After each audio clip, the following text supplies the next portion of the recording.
Okay, so we're in the Amud, the Yeshu Amud in Brachos, Brachos, Daf Mem Dalet, Amud Aleph.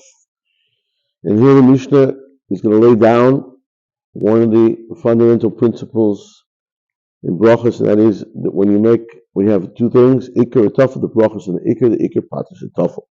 The Mishnah says this follows, you're in front of Maliach. Maliach means, Rashi says, it could be salted fish, it could be salted vegetable, whatever it is. It's very salty. So it's a food which is called salted. So if you're so here, now even though everyone knows bread is your main food and you always make the bracha on the bread, but nevertheless,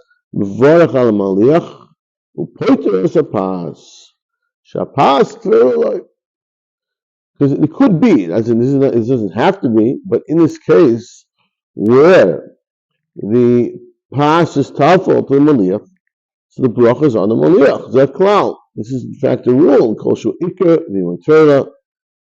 Whenever you have an iker means this is my main intention of what I'm eating, and the other thing is only because I'm eating the iker. So then the bracha on the iker poiter esat tefillah, right? Just to give a simple example is that, like a clear, if you're eating a sandwich, you're eating a peanut butter sandwich, and you put peanut butter, so you make a bracha on the bread, not the peanut butter. Clearly the bread is the ikar and the peanut butter is the tuffle. That's extreme. But anyway, any similar situation, you make a bracha on the ikar. If you're eating cereal, milk, you make a bracha on the cereal, not the milk. It's called the concept of ikar v'tuffle. So the Gemara says, could that be? How would it be? Bread is always going to be your main sustenance. What fills you up is the bread. So how could it be your main eating? It's just herring or something you're eating here. Yep. So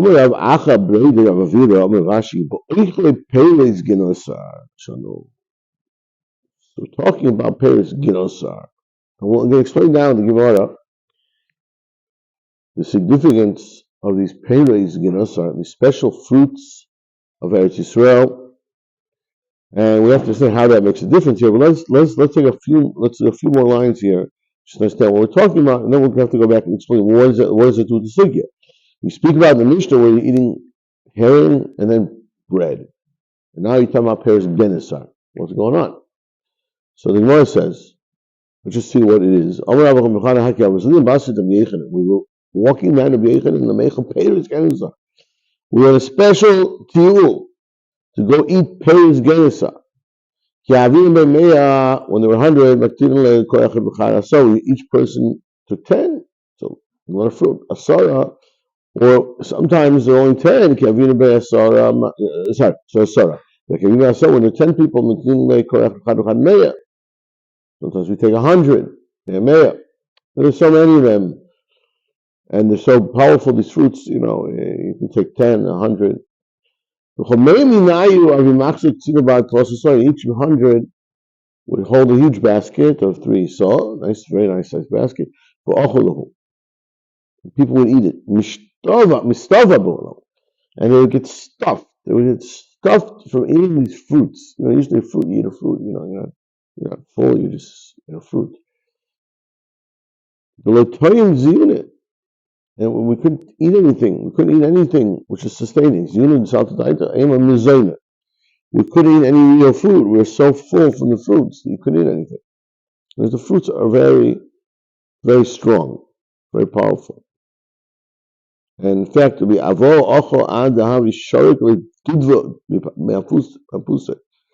ate fruits that enough fruit, and it was so strong, this fruit, that a fly couldn't even stand on his nose, stand on his face. It would slip off. He was like slippery. It was so much, I don't know, it was oil or whatever it was in the fruits. It affected his whole body. It's a little parenthetical, I think, to the sugya of everything, but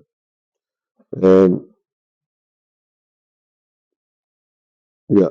The shayla gidva me'apuse. Rav Ami, Rav Asi, havi ochli adinusim mizayu. They would eat it. They would eat these fruits until because their hair fall off. Yeah. The hair was so, I guess, so oily in this, and it just like it got into the body, and like just the hair was like was so much oil or whatever it was inside the fruit. And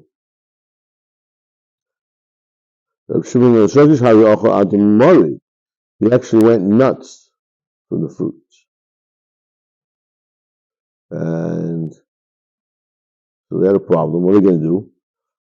She went crazy from the fruits. And then the so Yochanan reported this. So Mishalah Rabbi Yehuda Nesiyah Balushi Abasi. They sent Balushi Abasi. Yeah, that's what they call the police. No, that's what they use that word in modern Hebrew. Balusha. No, it's not one of the words they use for the police. Well, anyways, they sent the police Abasi. Ma'aseh the Beit brought him home. He also got okay. Okay, we keep going. The rest of these things like it's almost like Mishalim or something. I don't know. It's some type of interesting stories about the Paris genocide. Let's see. You also have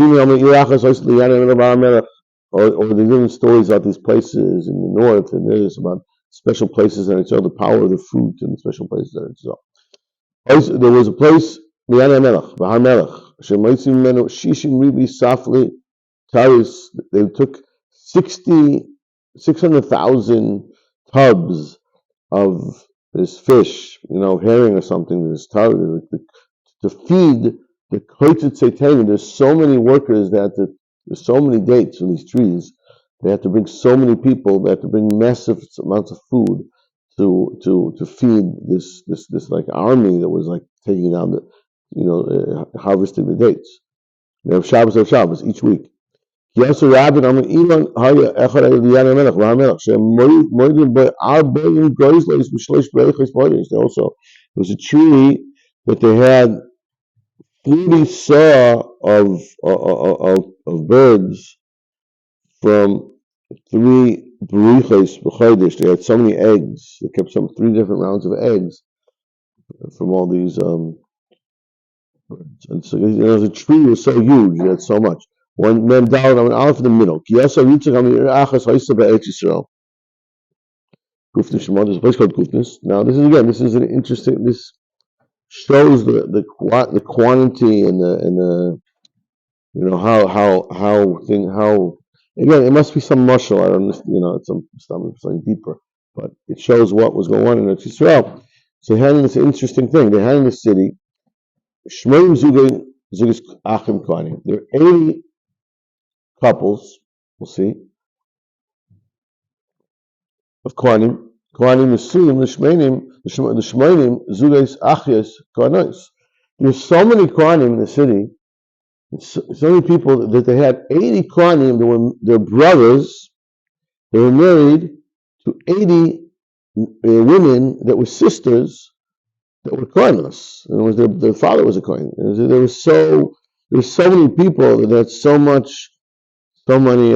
such a huge amount of Kohanim. Now this was in Eretz Yisrael. But in Bavel, they couldn't find any couples that were really Kohanim. The only thing, or like couples, pairs of brothers and sisters, they got married. The one certainly they were Kohanim. Except for the following exception, Bintu de Rav Chisda, the daughter of Rav Chisda, or the daughters, I think that's plural. The 2 daughters, when they said Rav Chisda, the daughters of Rav Chisda, he had 2 daughters that were married. One was married to Rami Bar Chama, and one was married to Ma'ukva Bar Chama, 2 brothers.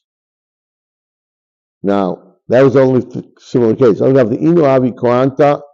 Now, they were Kohanas. They were daughters of Kohen. Inu, the men Lo Avi Kohanim. Okay, so that was the closest thing we had with 2 brothers and 2 sisters, not even, and one of them was Kohen. Amar Rav kol suda she'ein ben meliach ein suda. Amar Rav Kiva Amar Rav kol suda she'ein ben sarif ein suda. If it doesn't have like a soup, it's not a meal. The suda usually needs a meliach, something salted, salted herring, or salted pickles, or whatever it is. But it should be an important part of the meal. And it also needs sarif. Sarif is like a soup type of thing. It's like a soup, basically. Okay, I want to explain, just to go back to the Pashup shot of the Mishnah and explain what's going on, just so we get the clarity. So we said in the Mishnah as follows. We said in the Mishnah that if we have meliach and then bread, so interestingly enough, you can make the bracha, the ikar is the herring. So you make a shakol miyad as well, and you only eat the bread, or the cracker, whatever it's the cracker, that's it. And the Gemara asks, how could it have such a thing? How could it be that the maliach is ikar the pas tefillah? So the Gemara gives a very cryptic answer. The Gemara answers, well, yeah, there's really good fruits. What's going on with the fruits? Right? So Tosfos, you really have to learn Tosfos to get Pashup shot. So if you look at the top Tosfos, this explains the story of the fruits in the maliach. And this is all the Rishonim, I think, go with this parish. I'm not so clear if Rashi is learning this way, but the Rishonim will go with it. Shulchan Aruch goes with this. And they say as follows. The story is Shamaliach Ikar Shebol Hashif Halev. Shenechlach B'Shem Mesikas Aperes. So we have to explain, we have to come up with a rationale. Why would it be that the herring is the main thing? Like, oh, come on, who eats herring already? Like, what's going on? Your main part of the food, like, weird, right? Maybe a cracker, yeah. So we come up with the story. The story was you ate some fruit, and there was.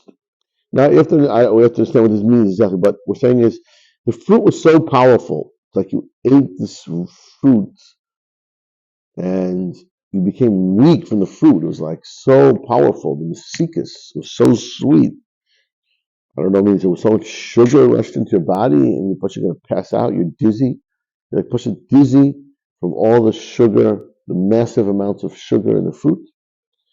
And so what you do is you eat a little bit of salt, a little bit, maybe, I don't know chemically why that helps exactly. Maybe it absorbs some of the mesikas or something, or maybe it's psychological, whatever it is. So, but you must eat maliach. You must eat some herring after you eat this huge fat, date from Guinnessar. You must eat herring, maliach, and then a pas. Now, once you ate that, so you're eating all the super maliach. So you have to eat something to like contain this salt. So a pas ra'achav tafel. So that bread, crackers or bread, whatever, that only comes to just the need from the maliach. So therefore you don't make a bracha. The Tosfos goes into the question is, well, why don't you make the bracha on the B'Kriyah 8? That's how the story started. Tosfos comes up with the answers why. It's a good question. And why that wouldn't be. Maybe he has shini mokom, so there's no so he didn't make a B'Kriyah 8, so now he's eating shakal on the maliach, etc. So this is the concept of halacha, and that's what ikar tafel. So for example, you could have such a case if you're eating be'etzem, I don't know, let's call it herring. Let's say we'll use that example, and you want to eat herring, and really you don't need. This is really good herring, and you don't need to eat anything with this herring. Supposed to maybe if you need a cracker with the herring, that's a different story. But you just want to eat the herring. But what are you going to do? You're going to go to this kiddush and they have herring, and you're going to just take the herring with your hands. You know what I'm saying? It's not a tish over here. You know what I'm saying? What are you going to do? So you have to take the cracker and you put the herring on the cracker. So maybe you're using the cracker to hold the herring and eat it. And so here the shayla is, well, what bracha now do you make on the cracker? So the answer is no. Since you're really just eating the herring, the cracker is only existing there in your food. It just as a technical thing for the herring. You make a shahakol and the nidvara, you eat the herring with the cracker, no problem. That's the ikuvah.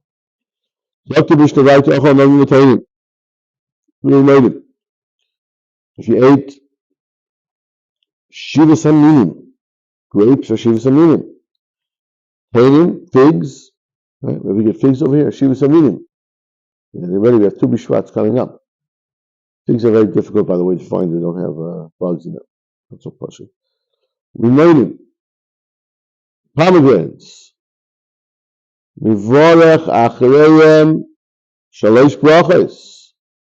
During the meal. Okay, that's what we say. We say the Chazal instituted that you make a bracha, appropriate, and then you make. Excuse me. The Gamliel says we don't do this. You make shalosh brachos. Shalosh brachos means birkas hamazon. Since you prepare your meal on the fruits, so therefore you make shalosh brachos. You make that you bench. It's a chashuv meal. Chachamim learning bracha achos is what we do. Chachamim say no. You make al eitz. You make main shalosh. The kilo mafil ochel shalak, even a cooked vegetable, and that's your meal. You bench anything which gives your main meal. You bench. That's the Rikiva Shita. Obviously, we don't do that. A choice of mine with some shakal vara. You make a shahak on mine. You make a shahak. We talk for them. If you're thirsty, by the way, you have to be thirsty. You drink water from other purposes and not thirst. You don't make. And he says you make also afterwards a bari of fashas rabbis. So up to Gemara, my time of the Gamliel. Where does he get this benching?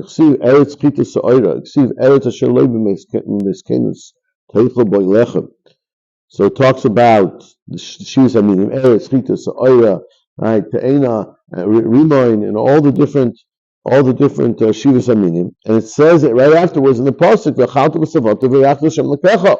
So you see that you do need to make a birkas hamazon on everything. Rabbanim argue. They say eretz hifsik. The second pasuk we just quoted before, eretz asher lo b'miskeis techem olechem, that interrupts, and therefore the birkas hamazon is not going on the shivas aminim. That's a good point. Why do you insist you have to make a birkas hamazon? There's a eretz hifsik and it is functioning to exclude. It's excluding just kaisus chita. That's not a meal. It's got to be a meal. But otherwise, any shivas aminim would be included. This is the rule. You make a zaynes, you make al-mechia. We'll see in a minute. But it's called right. Mention Amar Rabba by Mary. Everything which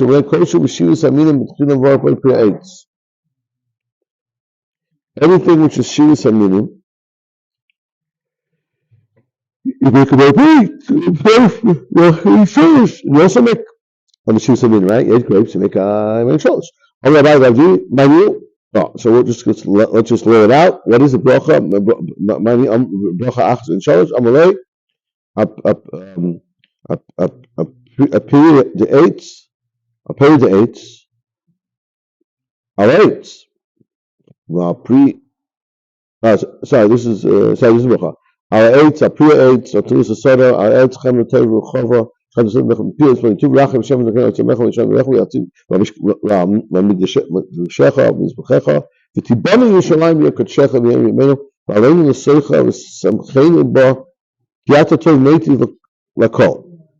That's on fruits. Similarly,